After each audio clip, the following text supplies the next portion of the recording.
Fala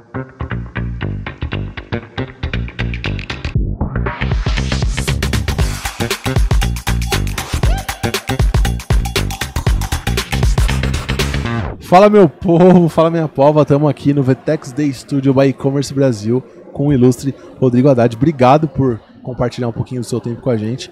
Obrigado demais por compartilhar muito do seu conhecimento pra gente. Vocês vão ver que eu vou sugar ele, eu vou extrair o máximo de conhecimento que eu posso dele da forma mais possível que dê pra fazer e tal. Mas antes da gente começar, eu queria te primeiro, pedir pra você se apresentar e falar um pouquinho quem você é, pra quem ainda não te conhece. Ninguém melhor do que falar de você do que você mesmo. Fica à vontade, depois me fala um pouquinho do evento, como é que foi a sua palestra aqui, já foi, vai ser? Já foi. Sobre o que você vai falar, dá um pouquinho, um chorinho pra gente. Maravilha. Meu querido, obrigado. Uma honra aqui estar com vocês, espero poder contribuir de alguma forma. Sou Rodrigo Haddad, diretor de e-commerce da Ambev, ou ex-diretor de e-commerce da Ambev, porque há 1 semana e meia estou migrando para uma outra função dentro da Ambev ainda, dentro do universo de digitalização, mas saindo um pouquinho desse mundo mais sexy do consumidor final, indo para um mundo mais backstage ali do B2B, que geralmente vem uns 5 anos depois do B2C, né? As tendências começam ali, que a gente tem na palma da mão, nos nossos aplicativos do dia a dia. Depois o B2B acaba incorporando essas tendências e se digitalizando também invariavelmente. Então estou nessa fase de migração. Antes disso, participei também de B2B, D2C e e-commerce como um canal em diferentes indústrias, né? Na Colgate, na Hackett, Bankister. E antes disso ainda, no começo da carreira, uma aula de varejo ali com a Centauro, com uma galera muito boa, foi uma escola para mim, meritocracia, data-driven. Então, minha carreira toda então no digital, e-commerce, começando pelo varejo e depois migrando para a indústria, que começa a se habituar também, ver o que eu tenho que fazer com esse tal de e-commerce, se é B2B, D2C, e-commerce como um canal novo, e eu já fiz um pouco dos três. Que legal. E aí sobre o evento, né, que você me perguntou. Boa memória. Cara, o evento fantástico, né, é meu 8º evento, a 8ª vez no Vetex Day. Não é palestrando, é como participante. Tá. Há 9 anos eu comecei a vir. E aí, cara, pela primeira vez palestrando. Então, pela primeira vez, caramba. Super legal. Ano passado me convidaram, também não pude, porque tinha uma viagem. Então, honrado de ter subido no palco. Não foi no principal ainda, brinquei lá com o pessoal, mas já vi até o Obama aqui no palco principal, né? Acho que foi 2019. Sim. Então, uma honra, né? Participar de um evento que é formador de opinião, né? Assim como o Fórum, acho que são 2 dos grandes eventos. Um evento que dita um pouco da pauta que vem por aí, né? No próximo horizonte de 1, 2, 3 anos. E, invariavelmente, o que for discutido aqui, dado que a gente está com as lideranças do setor reunidas, vai ser reverberado e vai ser incorporado nos negócios. Então, a expectativa está muito boa. Tenho visto já nas palestras 2 temas que também foram muito tratados na NRF, que eu também estive em janeiro, Nova York. NRF, né, que é a grande feira de varejo do mundo, onde se tratou muito de retail media e IA, né, inteligência artificial. Não diferente, na lista, né, na programação de hoje das palestras, a gente vê uma série de vezes ali retail media e inteligência artificial. Então, inclusive, uma honra maior ainda por eu ter sido escalado dentro dessa lista de pessoas que falaram sobre retail media hoje. Cara, é muito louco isso, porque mesmo em retail media tem bastante AI, né? Com certeza. Tá invadindo a nossa vida de uma forma que ano passado eu tava com o Fatala no podcast do Fórum, e naquela época a gente ainda tava falando, cara, o que você acha que vai ser? Será que vai ser eletricidade ou vai ser radiação? Porque ainda tava mudando rápido demais e ainda era muito novo, eu ainda tava meio assustado, né? Esse ano já tá, pelo menos eu, na minha visão, vamos ver a sua, eu já acho que tá mais pra eletricidade. O que você acha? Cara, os 2 tópicos, aliás, eu vejo como coisas que não são novas e que agora a gente está finalmente rotulando elas com nomes bonitos. Verdade. E aí dedicando um maior esforço e tempo, igual a vacina, né? A vacina sempre esteve aí, mas a velocidade com que uma vacina foi produzida bateu recorde atrás de recorde na pandemia, porque todo mundo focou esforço e investimento em cima daquilo que era necessário naquele momento. Está acontecendo a mesma coisa com Retail Media e inteligência artificial. São duas coisas que existem há décadas, mas agora, de fato, a gente está colocando uma atenção maior nisso, conceituando de fato o que é IA versus Machine Learning, generativa, que é uma coisa que tem sido muito falada.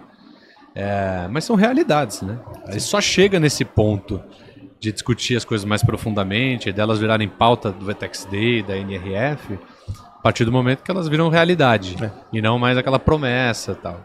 Então, estava até conversando lá no nosso painel, eu tive o prazer de compartilhar com o Rafa da VTEX e com o Vini do Grupo Super Nosso.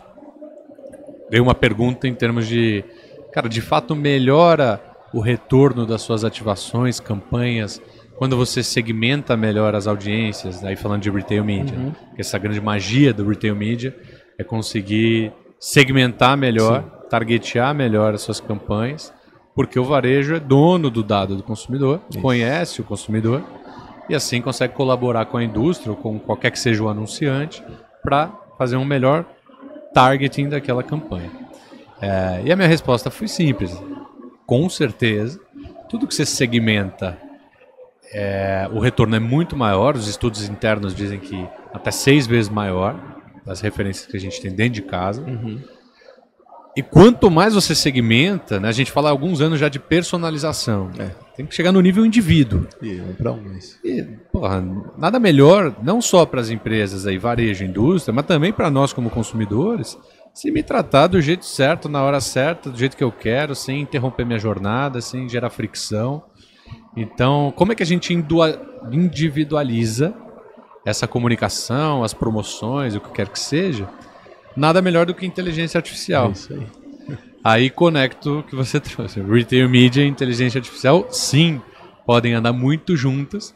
E as duas coisas vêm com um propósito único, que é tratar cada indivíduo da forma como ele merece ser tratado. Né? Que é a tal da personalização.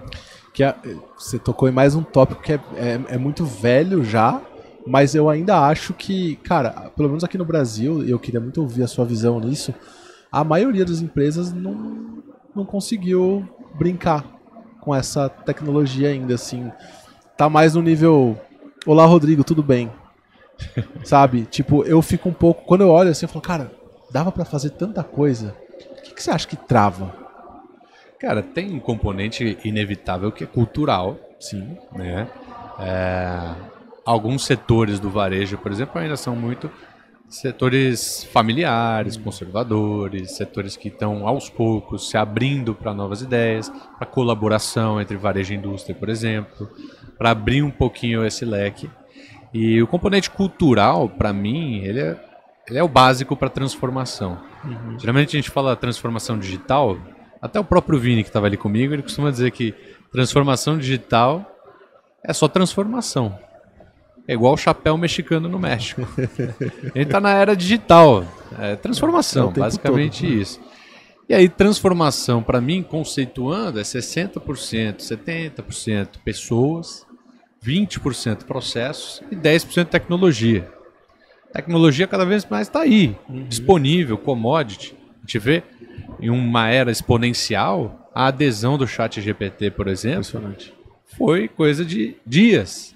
Enquanto a gente via a adesão para chegar nos milhões lá de usuários das outras coisas que vieram antes, TikTok, Facebook, Google, etc., durou muito mais tempo. Então a gente está num tempo exponencial, a tecnologia ela é cada vez mais acessada, democratizada, e tá aí.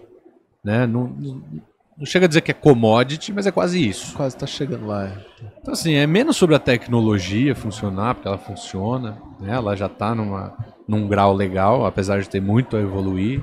O número de tokens, transações que a gente consegue processar hoje por segundo já é um absurdo versus uma década atrás. Mas eu acho que o grande fator habilitador disso tudo são as pessoas, para que elas adaptem os processos das suas companhias, para que eles fiquem menos burocráticos, menos engessados, para que a gente tenha menos aversão ao risco, para que a gente tenha estruturas mais colaborativas, menos em silos, para que a gente comece a ter metas compartilhadas entre times, trabalhe com metodologias ágeis e não mais no formato cascata. Pelo amor de Deus, gente. 2024, tá? Mas é isso, cara. No fim do dia, transformação, como é cultura, é um processo lento, gradual. Mas todos esses componentes que eu falei, eles se tornam habilitadores para fazer, por exemplo, o IA funcionar. Total. Então, acho que é por aí. Tem duas coisas que você falou que eu gosto. Eu sou um produteiro, sou aficionado por produto. E, cara, eu acho que produto sem métrica é bagunça. Só que produto com muita métrica, tipo 100, 200 métricas pro meu próximo, sei lá, 3 meses, 4 meses, é impossível. Como que você lida com essa questão de quando... Aquele lance, eu quero medir tudo, quero ter tudo. E aí tem o Jared Spool, que é um grande nome de UX, que ele fala, cara, se você faz um dashboard, é porque... E você tem um monte de métrica lá, é porque você não sabe o que você quer olhar. Ele já viralizou, polêmico pra caramba e tal. Tem ali o seu fundo de provocação, que ele gosta de fazer isso. Mas também, por um outro lado, a gente vê OKRs. Nada mais, muito disseminado hoje também, nada muito novo. O Google já faz isso desde o começo. Que a gente tá falando ali de, cara, 4, 5 resultados-chave ali, que são as métricas que você tem que ter na cabeça, ou métrica de progresso.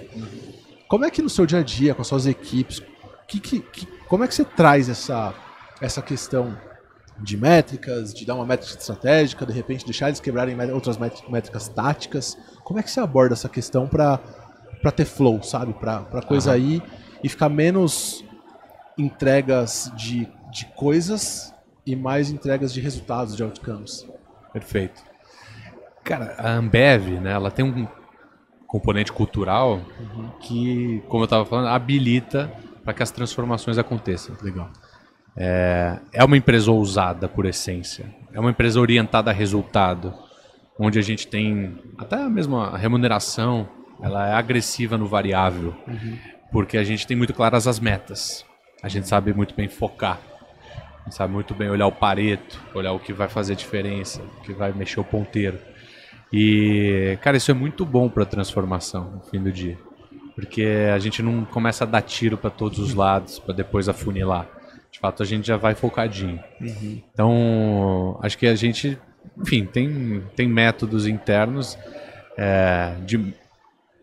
de meta mesmo, assim, de construção de metas.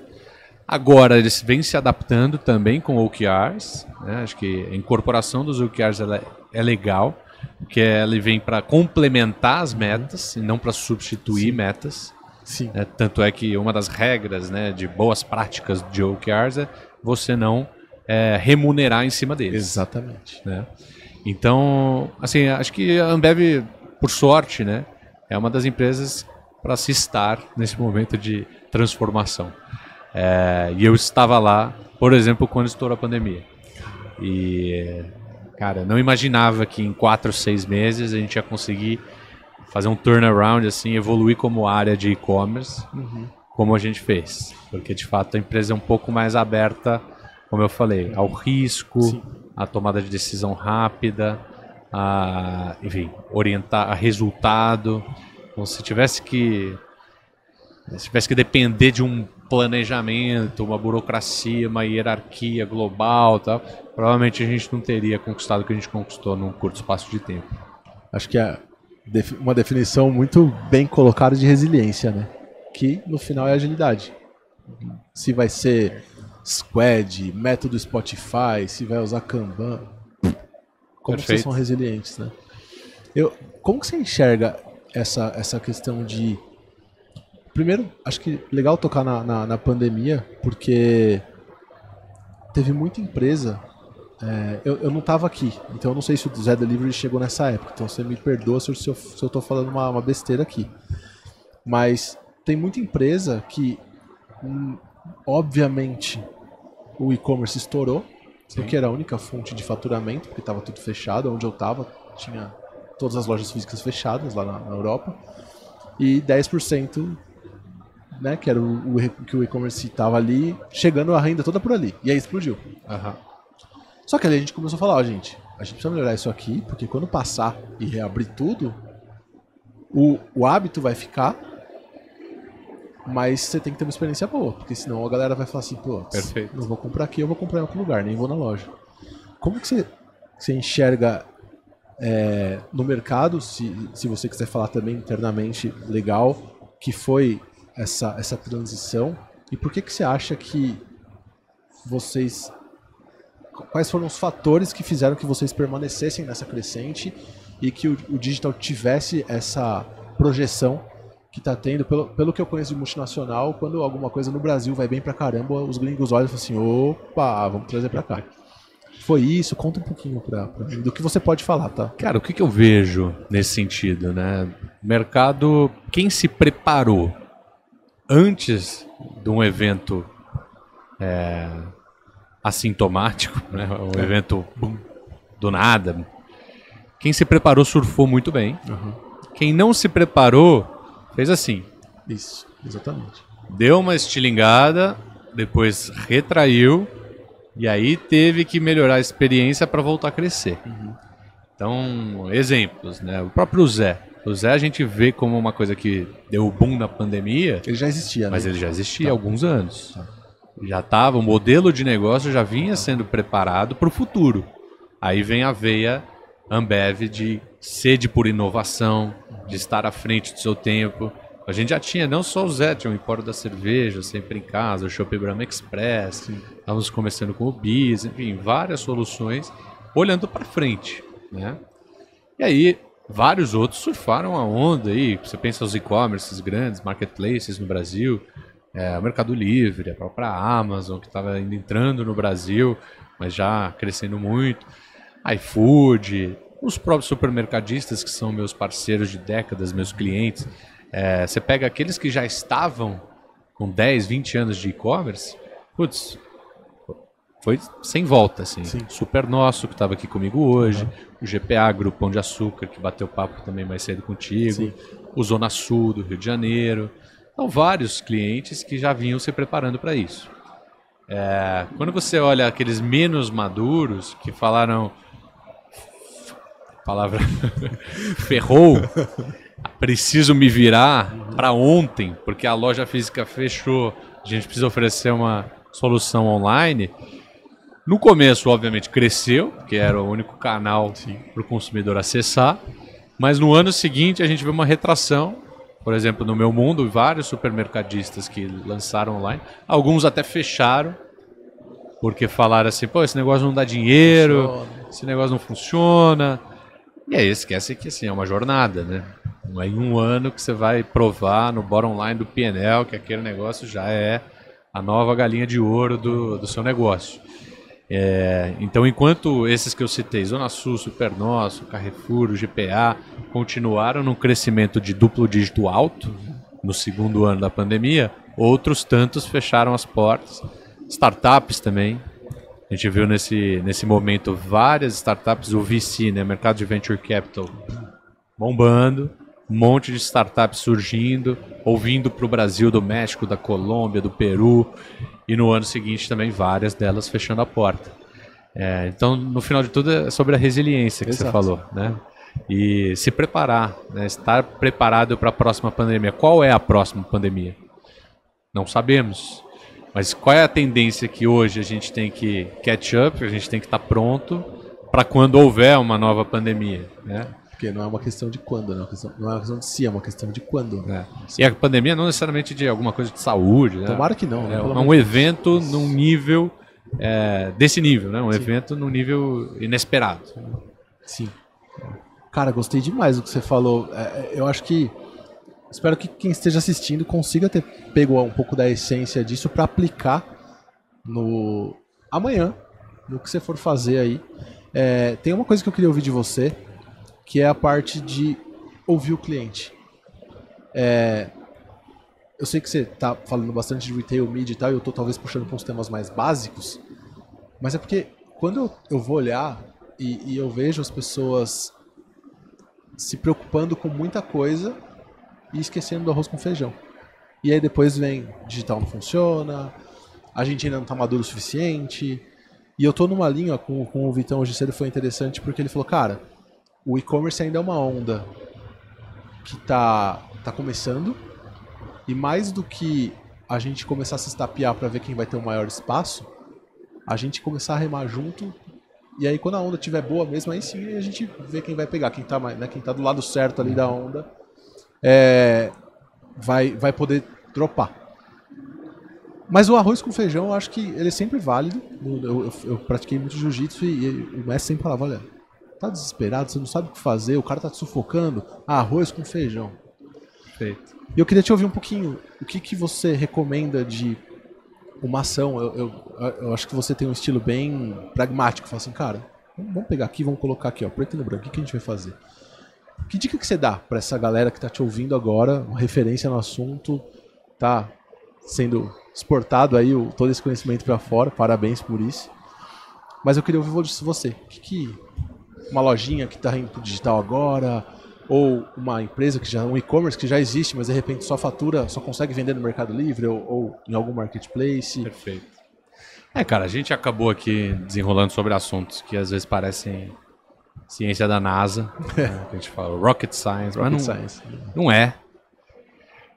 Mas vamos simplificar, então, assim, acho que temos que falar com as PMEs, com o pequeno e médio empresário. A América Latina é uma grande PME. Exatamente. A gente está falando de mais de 95% das empresas são pequenas e médias, que geram mais de 60% do PIB. Então, se a gente não digitalizar a base, a gente não digitaliza o Brasil ou a América Latina. E aí, para isso, a gente, como negócio, precisa olhar para essa galera e precisa começar do básico. Então, cara, letramento. Primeiro de tudo, buscar conhecimento. Ler sobre, estudar, ouvir o podcast. Eu estava tendo esse papo ontem com a Vivi, do E-Commerce Brasil. Sim. Vivi. Beijo, Vivi. Cara, assim, começar pela base é começar com letramento. E tem várias soluções para isso hoje. Do próprio E-Commerce Brasil. Tem a Escola Superior de E-Commerce. Iniciativa fantástica. Na qual eu sou professor também. Aí sim. Então, putz, já é um começo fundamental. Tem muita coisa aí também para consumo de conhecimento na internet. Só fazer uma varredura inteligente. Também tem muito aproveitador, aventureiro. Né? A gente vê. Se você navegar um pouquinho no YouTube, você é bombardeado já. Como muita coisa que te promete muito em pouco tempo. Suspeite. Não tem, de novo, não tem mágica. Eu gosto de falar que essa galera desses gurus aí, eles todos os resultados que eles estão mostrando que eles não fizeram com aquilo que eles estão ensinando, mas eles fizeram com aquilo que eles estão vendendo que não existe. Perfeito. Cara, vai lá, eu descortei, desculpa. Imagina. Cara, letramento, acho que começar por aí. Segundo, eu falaria, revisita os processos, né? Porque é aquilo que eu falei, processos, pessoas e tecnologias. Então, no seu negócio, a partir do letramento que você está agora desenvolvendo, você está conhecendo, você está estudando, os processos estão permitindo que você seja ágil, que você colabore entre áreas dentro do seu negócio, que as pessoas do seu negócio acessem esse tipo de informação. E aí volto naquelas coisas que eu falei, metas são compartilhadas, você tem sede por coisas novas, por inovação. Quando você lança alguma coisa, você pilota pequeno. Pilotar pequeno é fundamental. Não sai querendo mudar tudo do dia para a noite. Escolhe uma região, escolhe um público, escolhe um pedaço do seu produto, das suas soluções. Pilota pequeno, testa, erra, aprende, retorna rápido, para depois você escalar esse negócio. Então, os seus processos estão adaptados para isso.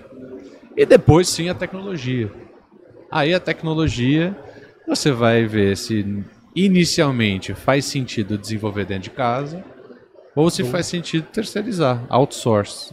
Aqui, né, a gente está olhando para a feira nesse momento e tem milhares de soluções, muitas delas para o pequeno e médio varejo, ou para o pequeno e médio empresário, o que quer que ele faça. E talvez no início faça sentido terceirizar. Muitas vezes isso tem prazo de validade, porque você evolui, aprende, com os especialistas no assunto, para depois você se arriscar e trazer para dentro de casa. Mas geralmente abrir um pouco mão de margem no começo para aprender, para colaborar, para ter um especialista envolvido, faz parte também da jornada, que eu falei que é uma jornada. Então, letramento, processos, adesão de tecnologia, muitas vezes com terceiros. Genial.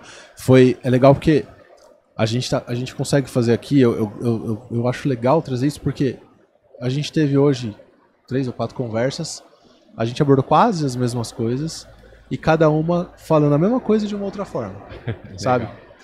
Porque não tem segredo, né? É o sentar a bunda e falar, tá, vamos lá, vamos fazer isso daqui, não sair viajando e tal, começar com isso. Já diria um professor meu, nada se cria, tudo se transforma. Tudo se transforma. Então, como eu falei, né, na NRF, no VTEX Day, no Fórum E-Commerce Brasil, muitas coisas são ditas. Basta você capturar aquelas que cabem para a sua realidade, pegar desse emaranhado de soluções, de ideias, de tendências e filtrar para aquelas 2, 3 mais aplicáveis no curto prazo para o seu negócio. Então, é isso. Acho que a gente está debatendo aqui provavelmente coisas parecidas, sim, mas espero que 1, 2, 3 recados aqui sirvam para que a galera consiga aplicar ou consiga minimamente fazer uma mudança de mindset e tal para os seus negócios. E aí não bota todos os ovos nisso, né? Vamos usar de alavanca o que você falou agora. Isso aí. Testar pequeno. Eu gosto muito daquela matriz. Você tem a evidência de valor alto, evidência de valor baixo, quanto risco. Né? Se você tem um risco alto ou um risco baixo, também é evidência de risco. É risco percebido e valor percebido, na verdade. Ou, se você não consegue medir o risco, mede valor percebido por evidência que você tem daquele valor. Como você sabe que aquilo vai ou não acontecer. E é aquilo que você tiver mais incerteza, testa. Né? Que é basicamente um framework aí para tomar a decisão e falar assim, não, beleza, então isso aqui, rapaz, não sei, vou testar, vou fazer ABC Paulista, vou fazer, sei lá, região dos lagos e ver o que acontece. É nessa linha que você opera também, que você ensina seus alunos? Total, assim. Na verdade, quando ensina em sala de aula, mais aprende do que ensina. Mais aprende do que ensina. Tem sido uma experiência incrível também. Tô dando aula tem 1 ano, 2 anos e... Cara, ainda mais o jeito como a aula hoje é proposta, né? Uma aula com conhecimento mais empírico, de cases e tudo mais, gera muita discussão. É quase que aquele conceito de aula invertida, sim, né? Onde está todo mundo colaborando, trocando, o professor sai de lá aprendendo mais com o aluno. Então, tem sido incrível. Mas, voltando no seu tópico, né, do testar, aprender, pilotar, de forma medindo risco, medindo retorno, acho que gabaritou, é isso aí. Acho que, ainda mais quando você está começando, você não tem, às vezes, o apetite, ou você não tem você não pode tomar tanto risco, ou enfim, você não tem a bala para investir numa coisa gigantesca, assim. Cara, começa pequeno, mas começa, né? Começa, mas faz. É isso. Gente, eu queria agradecer demais, Rodrigo, a sua presença. Eu queria ficar aqui umas 3 horas falando com você. Quem sabe um dia a gente consegue fazer isso. Tomando chopp. Tomando um topo. Eu vou tomar uma aguinha, mas tudo bem. Mas no copinho do chopp Brahma. Perfeito. Fechou? Fechado. Que aí fica bom pra todo mundo. E se você quiser dar um recado final pra galera, alguma coisa que de repente você gostaria de ter falado e a gente não chegou a tocar no assunto, por favor, fica à vontade. Não, pra galera, assim, vamos junto. É um mundo que muita gente classificou aí como cavalo paraguaio, né? Nessa época de pandemia e tudo mais. Estamos provando por A mais B, com números, ano após ano, que está longe de ser isso. Que na verdade a gente ainda tem um caminho gigante para percorrer, né? Olhando para países mais maduros ou para mercados referências como a China, que tem até uma estrutura social, econômica mais parecida com a gente do que outros mercados que a gente está mais acostumado a olhar, como os Estados Unidos. A tendência é chegar lá, cara. E na China a gente viu o e-commerce batendo 30%, 40% do total do varejo. Ou seja, a gente caminha nessa direção. E aí é um prazer fazer parte disso, tentar trazer cada vez mais gente para esse mundo, para que a gente se fortaleça como comunidade no fim do dia. Isso. E a comunidade que é sempre vista como encabeçada pelo E-Commerce Brasil, que é, para mim, Referência. quem melhor representa hoje, né, essa comunidade com todas as vertentes, desde da educação, né, que a gente citou aqui, Sim.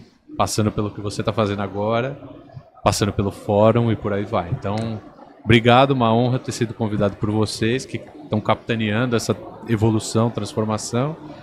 E você que está assistindo aí, vem junto, conheça também E-Commerce Brasil, Fórum, Escola Superior de E-Commerce, que é por aí que a gente tem que começar.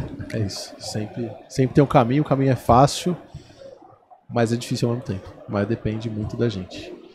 Obrigado, Rodrigão. Foi um prazer, gente. Muito obrigado. Já deixa um like aí, pô.